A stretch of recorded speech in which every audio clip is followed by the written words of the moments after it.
Hello दोस्तों, स्वागत है मेरे YouTube चैनल ITI ऑनलाइन में। दोस्तों, हम 1000 प्लस क्वेश्चन के MCQ की इम्पोर्टेंट क्लास जो कि प्रीवियस ईयर के क्वेश्चन पेपर जैसे इसरो DRDO, आपके UPI रिविनल, TG2 में आपके UP रिविनल के बाद आपके DMRC, LMRC, UP MRC में MP TO ऐसे क्वेश्चन पूछे जाते हैं। वो क्वेश्चंस आपसे नहीं बन पाते, उस वजह से आपका सिलेक्शन रुक जाता है। उसी पे ही ये क्लास मैं लेके आया हूँ। चलिए दोस्तों, बिना समय गवाए वीडियो को शुरू कर लेते हैं। सबसे पहले नंबर का क्वेश्चन है 256 नंबर का। पिछले क्लास अगर आपने नहीं देखी तो आप वो चेक कर सकते हैं, जिसमें मैंने 255 क्वेश्चन को सॉल्व करा दी है। ये बहुत इंपॉर्टेंट क्वेश्चन है, आपके हर एग्ज़ाम में इससे क्वेश्चन आता है। तो चलिए, सबसे पहला क्वेश्चन 256 नंबर का, साइन बार किस लिए प्रयोग किया जाता है? यानी कि sine bar is use for finding the angle of taper job, यानी कि टेपर जॉब के एंगल को निकालने के लिए हम साइन बार का प्रयोग करते हैं। चलिए दोस्तों, नेक्स्ट क्वेश्चन है, कॉपर, लेड और जिंक किसका अलॉय है? तो ये जो अलॉय है लेडेड ब्रास, यानी कि जिसमें PB, lead, copper plus zinc यानी कि ब्रास दोनों ही मौजूद है। यानी कि लेड और ब्रास जिसमें रहेगा उसको हम लेडेड ब्रास अलॉय बोलेंगे, क्योंकि इसमें लेड की मात्रा सबसे ज़्यादा होती है। नेक्स्ट क्वेश्चन है, external thread are check by. External thread को कैसे चेक करेंगे? पिछले वीडियो में मैंने कई बार आपको बताया, एक्सटर्नल थ्रेड की जब भी बात होगी तो आप रिंग गेज के द्वारा ही चेक किया जाएगा। और गेज क्या होते हैं दोस्तों? गेज होते हैं चेकिंग टूल, ना कि मेजरिंग टूल। ये हमारी डायरेक्ट मेजरमेंट नहीं देते, इसीलिए इसको चेकिंग टूल बोलते हैं। चलिए दोस्तों, नेक्स्ट क्वेश्चन देखते हैं, gun metal is an alloy of. Gun metal किसका अलॉय है? दोस्तों, यहाँ पे कॉपर, टिन और जिंक का अलॉय है। किसका अलॉय है? Copper, tin and zinc. इसमें से कॉपर 88%, टिन 10% और जिंक 2% रहता है। गन मेटल से क्वेश्चन बहुत ज़्यादा हर एग्ज़ाम में पूछे जाते हैं। चलिए दोस्तों, नेक्स्ट क्वेश्चन देखते हैं, angle of metric thread. Metric thread का एंगल कितना होता है दोस्तों? ये होता है हमारा 60 डिग्री।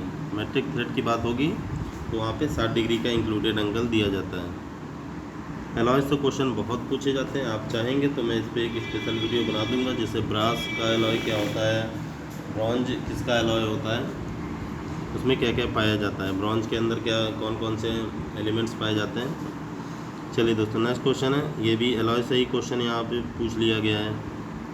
ब्रास हो, जिंक, ब्रॉन्ज हो, इससे काफ़ी क्वेश्चन आते हैं। यहाँ पे पूछ रहे हैं, tin base alloy are also known as. Tin base का जो अलॉय होता है, यानी कि टिन की मात्रा सबसे ज़्यादा जिसमें होती है, इसीलिए उसको टिन बेस अलॉय बोलते हैं। और यहाँ पूछ रहा है, the base alloy are also known as Babbitt metal. Tin base alloy को ही हम बैबिट मेटल ही बोलते हैं। बेस्ड की जब भी बात होगी तो वो मटेरियल उसमें ज़्यादा होगा। चलिए दोस्तों, नेक्स्ट क्वेश्चन देखते हैं 262 नंबर का, in a diesel engine the function of fuel injection. इसका आंसर नहीं लिखा है, इसके लिए मैं क्षमा चाहूँगा। इसका आंसर मुझे इसमें गलत लग रहा था, इस वजह से इसे सर्च करके मैं आपको बता दूंगा कि डीजल इंजन में फ्यूल इंजेक्शन का काम क्या होता है। तो मैं फ़िलहाल एक रफ आइडिया आपको दे दूँ। जो फ्यूल इंजेक्शन होता है उसमें क्या होता है कि फ्यूल टपक टपक के गिरता है, बूंद बूंद। पहले की गाड़ियों में क्या होता था, आप सब लोग देखा होगा, BS4 तक की गाड़ियों में रिज़र्व में आप करना पड़ता था, उसके बाद ही फिर ऑयल आपका थोड़ा थोड़ा गिरता था। अब क्या हो गया, फ्यूल इंजेक्टर आ गया, वो बूंद बूंद जब भी उसको में पेट्रोल कम रहेगा तो ऑटोमेटिकली, जैसे 2 के लीटर से कई कई गाड़ियों में कम रहेगा तो धीरे धीरे गिरने लगेगा बूंद बूंद, जिसकी आपसे ऑयल की बचत होगी।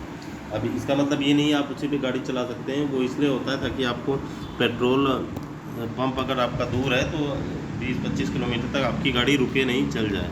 यही इसका फंक्शन होता है। फ़िलहाल इसमें नहीं लिखा है, इसको मैं क्लियर करके ही बताऊंगा। मैं कोई भी गलत इन्फॉर्मेशन नहीं दूंगा जिससे आपका आंसर वहाँ एग्ज़ाम में गलत हो जाए। तो इसका मैंने फंक्शन बता दिया है, तो इसका आंसर मैं आपको नेक्स्ट वीडियो में बता दूँगा। चलिए दोस्तों, नेक्स्ट क्वेश्चन देखते हैं 263 नंबर का, the rate of doing work is known as. तो कार्य की क्षमता, किसी कार्य को करने की क्षमता क्या बोलेंगे? उसको बोलेंगे पावर, यानी कि कितनी हमारे पास ताकत है किसी काम को करने के लिए।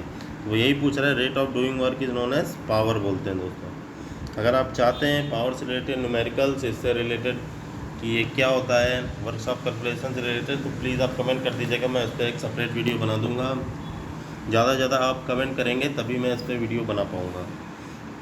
चलिए दोस्तों, नेक्स्ट क्वेश्चन देखते हैं 264 नंबर का, to measure gap between two mating parts we use. यानी कि मेज़र करना है आपको गैप के बिटवीन कितना पार्ट है किसी गैप दिया हुआ है उसके बीच का कितना डिस्टेंस है, तो उसको बताने के लिए हम फीलर गेज का यूज़ करते हैं। किसको? फीलर गेज का प्रयोग होता है। चलिए दोस्तों नेक्स्ट क्वेश्चन देखते हैं। The steel which contains 0.8% carbon. पिछले वीडियो में मैंने आपको बताया था, अगर वो नहीं देखा तो आज भी मैं इसको एक बार फिर से मैं बता देता हूँ। जो 0.8 होता है ये, इसको यूटेक्टाइड स्टील बोलते हैं, और 0.8 से ज़्यादा होगा तो उसको हाइपर यूटेक्टाइड बोलेंगे, और 0.8 से कम होगा तो हाइपो यूटेक्टाइड स्टील बोलते हैं। चलिए दोस्तों नेक्स्ट क्वेश्चन है, thread plug gauge is used. जो थ्रेड प्लग गेज होता है वो किस लिए यूज़ होता है? पिछले बार भी ये क्वेश्चन मैंने पिछले वीडियो में बताया था। इसका प्रयोग हम इंटरनल थ्रेड को देखने के लिए करते हैं, इंटरनल थ्रेड को चेक करने के लिए करते हैं, ना कि मेज़र करने के लिए। चलिए दोस्तों नेक्स्ट क्वेश्चन देखते हैं। Specific gravity of sea water is equal to.